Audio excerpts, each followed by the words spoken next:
All right, before we get started, let's take a moment right now. You need to go into Echo if you haven't done this yet. I need you to pull up the Immune and Lymphatic System notes sheet. Have this handy as you're going through, and you need to be listening for the listing of the different structures here on the side, as well as the function and where they're found in the body. Now, there are some of them that are located throughout the body. Some of them are located in various different sections, so just keep that in mind. Make sure once you've gotten done with all the videos or the notes or something like that that you've taken, you can have all of this filled in. This is basically everything that we're going to need to know for the immune system and the lymphatic system, and will be very useful in helping you in building your project.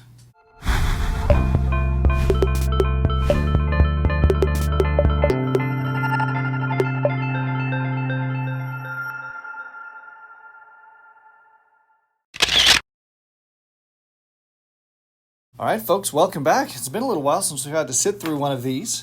We're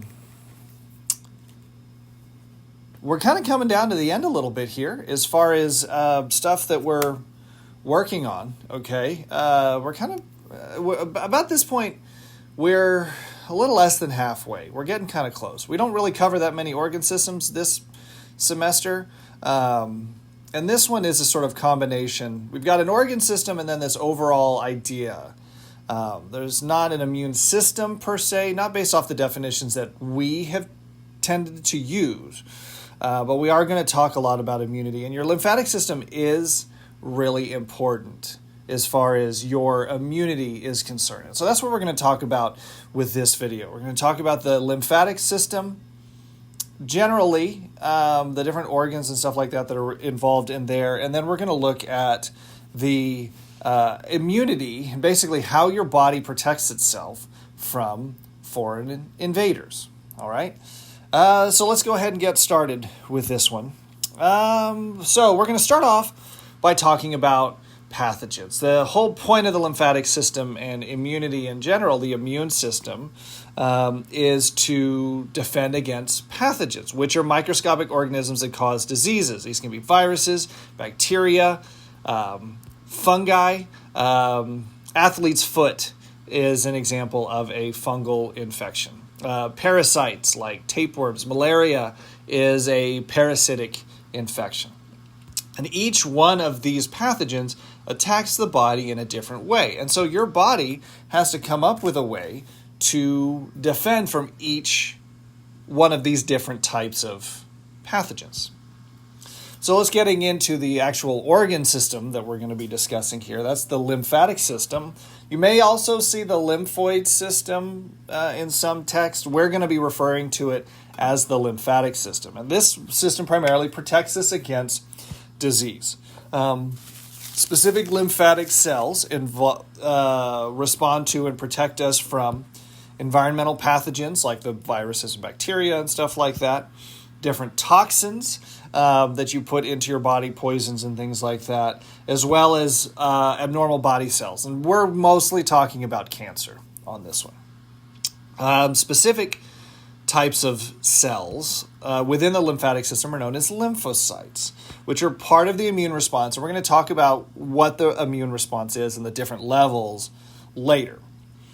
These cells identify, attack, and develop immunity to specific pathogens. Now, like short version, like preview for that, developing immunity is a recognition system, basically.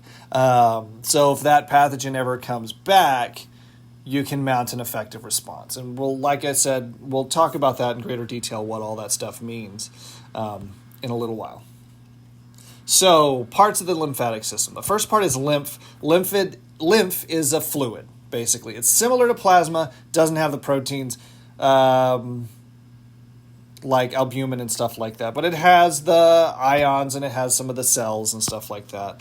We've also got lymphatic vessels. These are kind of like veins and arteries, right, that they carry lymph, this fluid, from peripheral tissues. Your peripheral tissues are basically all the tissues that surround your organs and blood vessels and stuff like that. And so lymphatic vessels are going to take lymph to the veins, and then the veins drains to different organs where then the lymph gets filtered and stuff like that.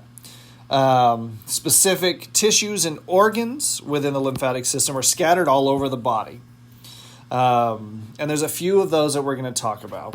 And then the specific lymphoid cells, which are the lymphocytes, phagocytes, and other types of cells. We're going to get into those specifically here in a little while. Here is a diagram of the organs and tissues that we're going to be looking at in this video. You have various ducts, which you can see these green lines right here. Various ducts. We have main ducts, like this one here in the middle, and we've got smaller ducts. Different nodes, which are collecting points.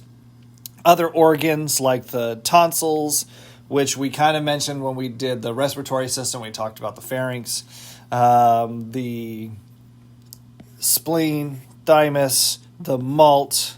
Going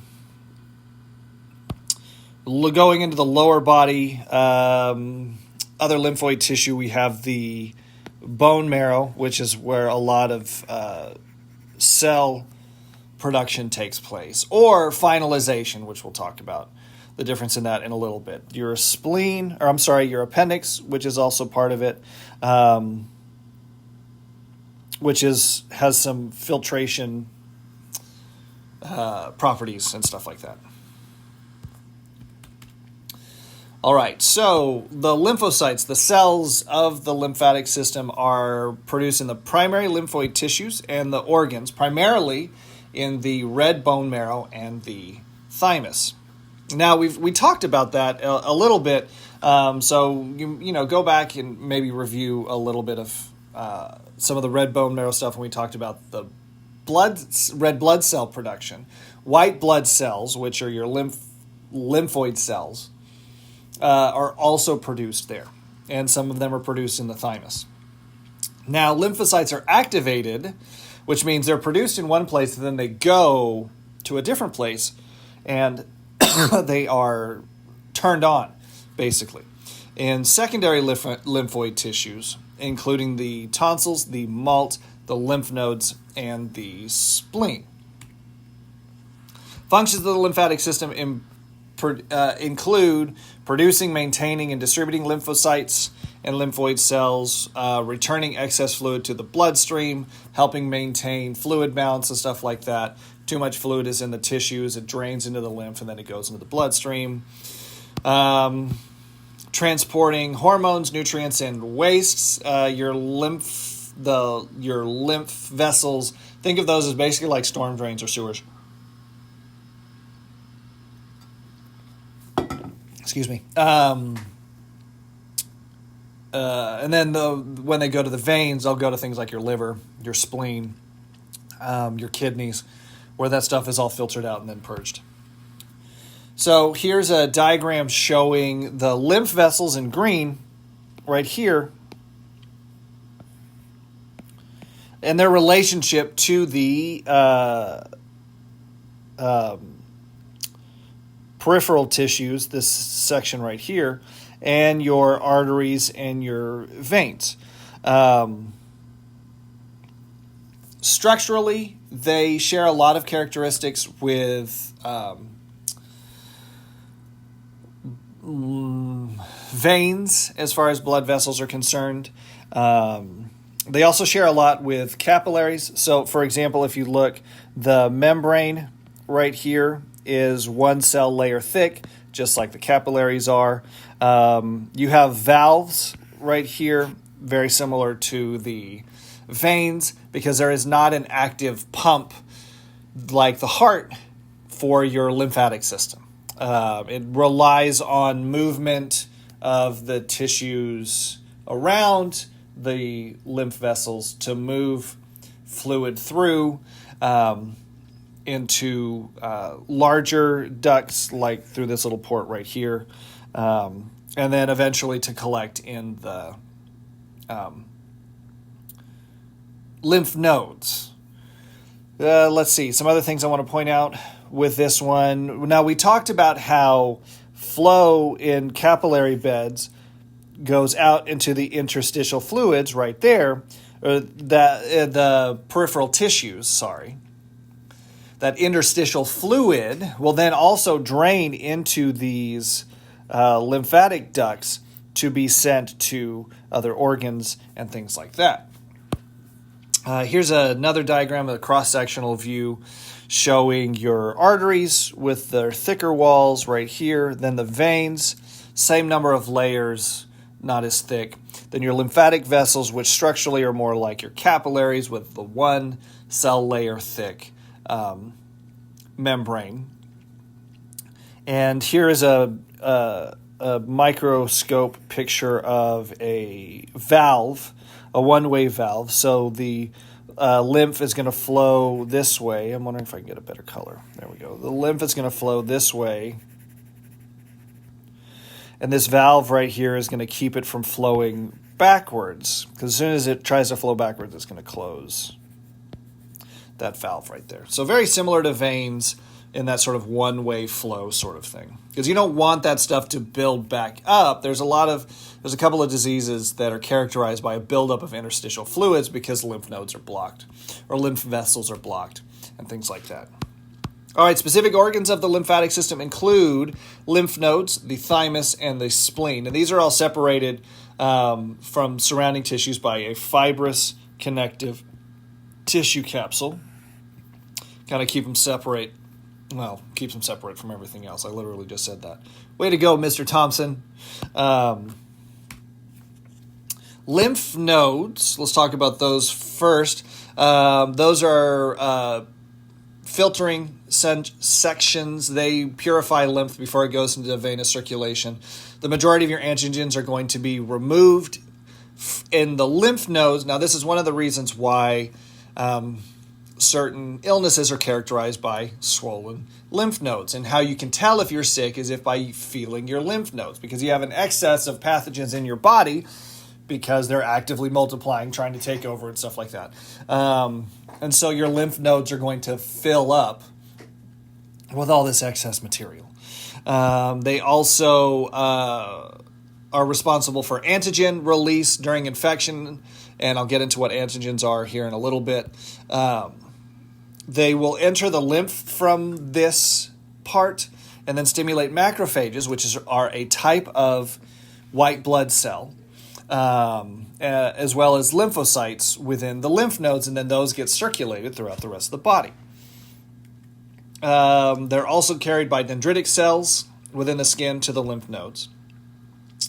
Lymphoid tissue and lymph nodes monitor peripheral infections and respond before infections reach vital organs. So these are infections outside of your organs, within your bloodstream, for example, in the peripheral tissues, for example, outside of that. It's really, really bad when infections get into actual organs, because the infection starts to damage organs directly, and it's much more difficult to mount an effective immune response once pathogens make it into your organs.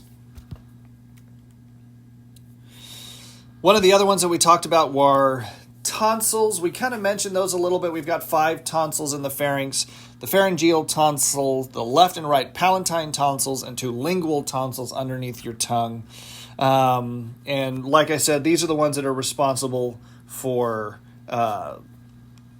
purifying lymphs, releasing antigens, and stuff like that. Inflammation of these tonsils, including the palatine tonsils, those are the ones kind of towards the back of your throat, is known as tonsillitis. Here's a diagram showing those tonsils. Your pharyngeal tonsil is basically in the back of your nose as it's curving down into your throat. Your palatine tonsil is towards the back of your mouth into your throat, and then your lingual tonsils is down into your tongue.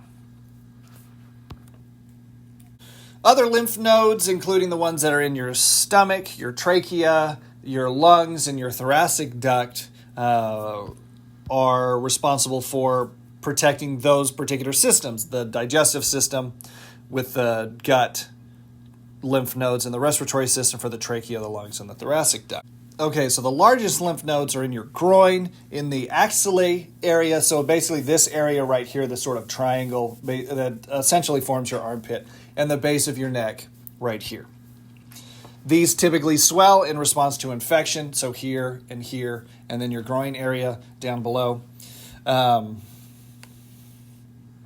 Lymphadenopathy is excessive or chronic enlargement of these lymph nodes. And this can be the sign of infection or even cancer. As a matter of fact, I just was talking to my wife. We have a friend of ours that is in remission for breast cancer. And one of the signs that her cancer is coming back is swollen lymph nodes. And so she had quite a scare because the COVID vaccine that she was taking also had a side effect of swollen lymph nodes. And so there was a terror moment there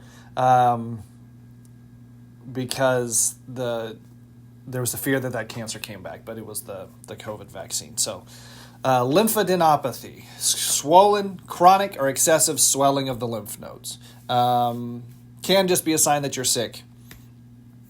And hopefully that's all it is. Other organs, talking about the thymus. It's located right here in the mediastinum.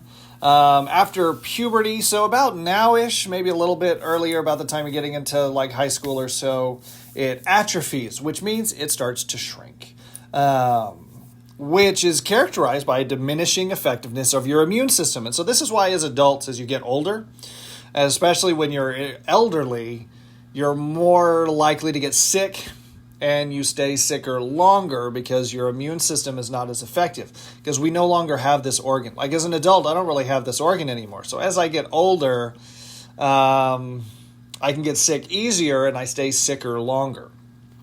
There are two lobes, thymic lobes. There's a septa that divides the lobes into smaller lobules. Different hormones that are produced by the thymus is thymosin, which is primarily responsible, and I think we talked about this a little bit when we did the endocrine system. It promotes development and maturation of T cells. T cells are super duper important in acquired immunity, and this is one of the reasons why HIV, which I think we talk about a little bit later, is so difficult to treat, is because HIV attacks the T cells. And hopefully by the end of all this, you'll be able to give me a pretty good explanation as to why this is such a big deal. Or maybe you already know.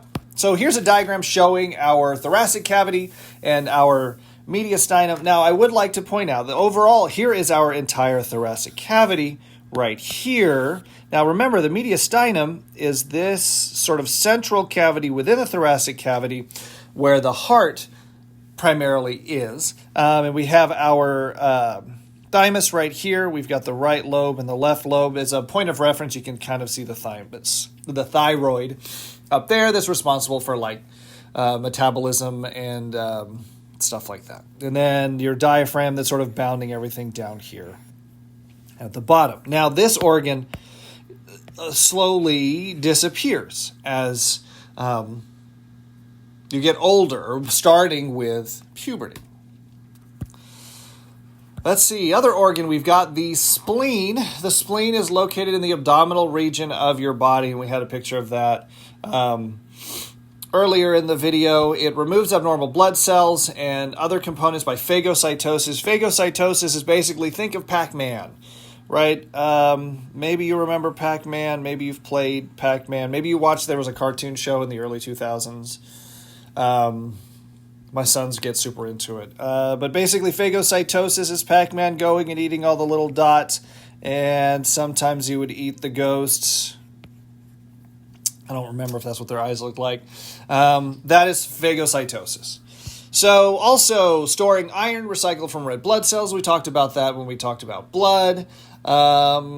This is also where we start the immune response with the B cells and the T cells. And this is in response to antigens in circulating blood. Antigens, for an immune perspective, are basically chemical signals that there is an infection taking place. We talked about antigens when we did red blood cells. Your red blood cells have antigens. They're chemical markers, chemical signals. These particular ones are free-floating markers within your bloodstream.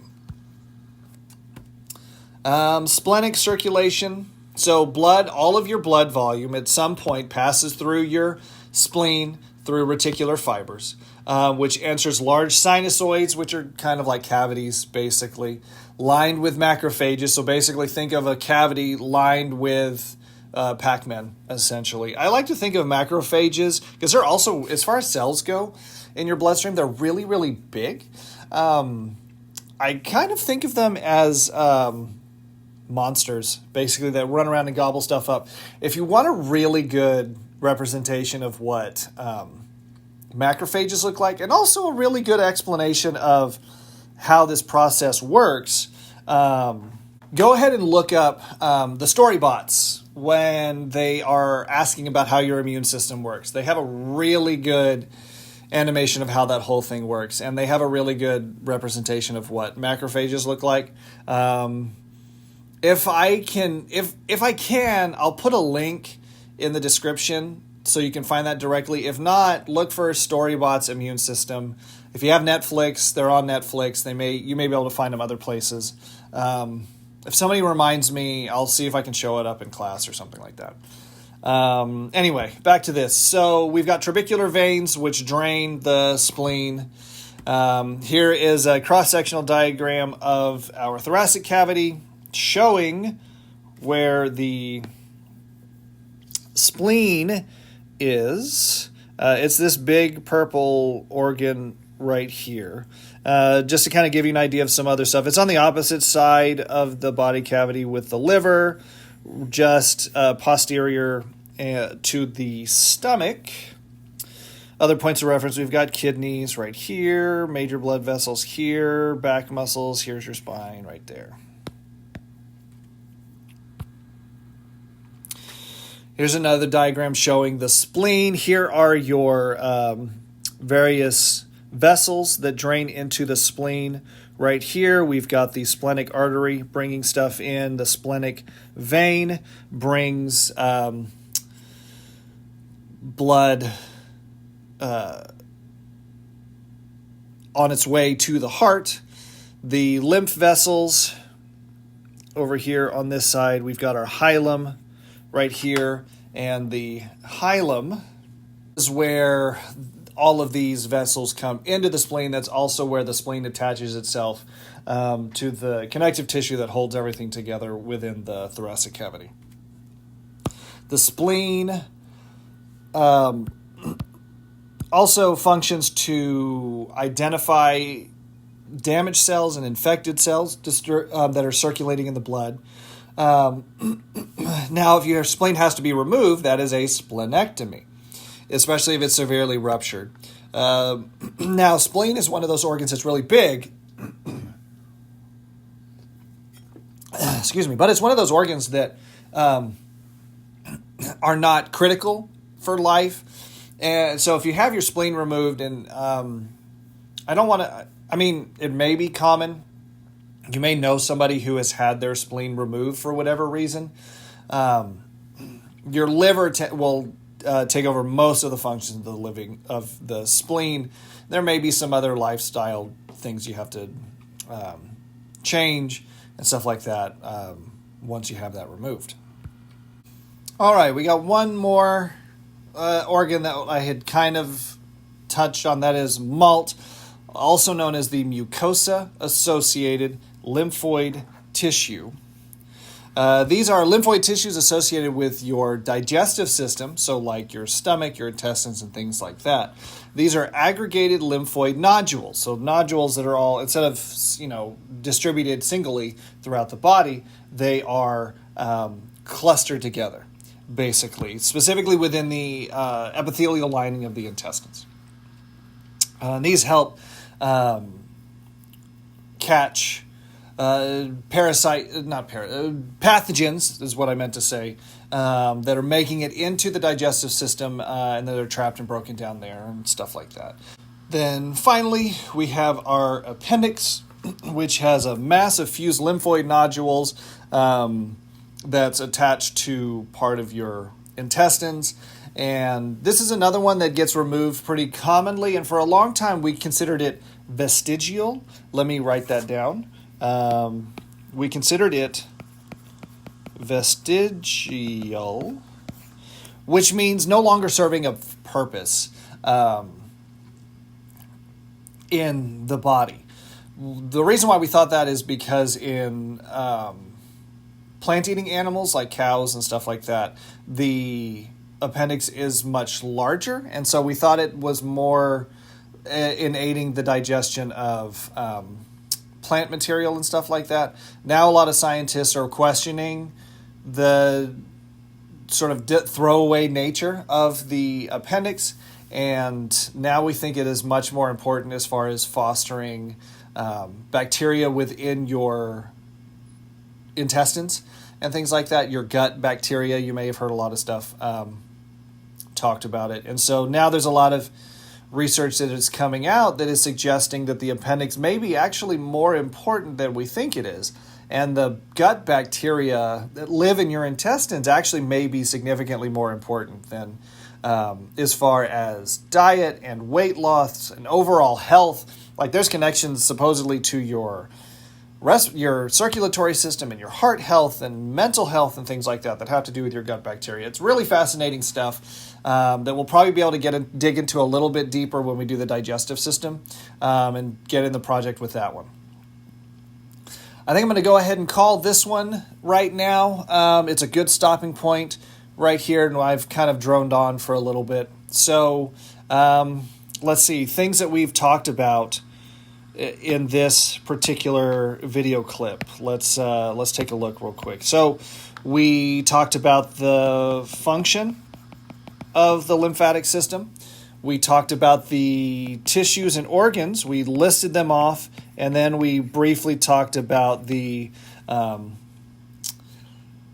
locations and the functions. Then we talked about some of the cells, the lymphocytes and the macrophages. We've talked about those. And so this will set us up for the actual immunity piece, which you can get into when you start on the next video clip. Basically, how do these organs work with these other cells, and primarily your bloodstream, but your other organs as well, as far as protecting you from those pathogens that I mentioned at the beginning. And I'm really excited about this one because, at least for this year, we've got the coronavirus epidemic is still going on. And we're going to be feeling those repercussions, I think, for a number of years. So me referencing it in this video, I think is going to be relevant for a while.